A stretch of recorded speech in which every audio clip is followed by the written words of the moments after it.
Badan Meteorologi, Klimatologi, dan Geofisika atau BMKG mengonfirmasi gempa kuat yang mengguncang wilayah Pacitan, Jawa Timur pada Jumat 6 Februari 2026 dini hari merupakan gempa megatrust.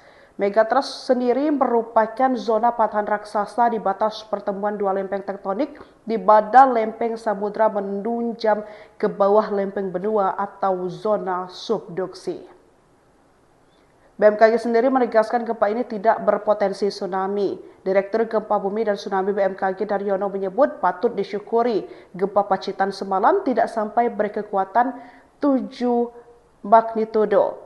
Patut disyukuri bahwa gempa Pacitan tidak mencapai magnitudo 7 karena dapat berpotensi tsunami, ujarnya.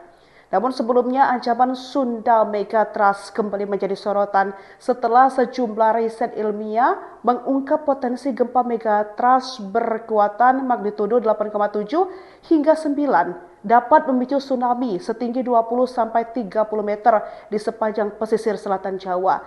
Temuan ini bukan hasil simulasi berbasis data geologi, dipublikasikan dalam berbagai jurnal internasional seperti Nature dan Springer dalam 5 tahun terakhir.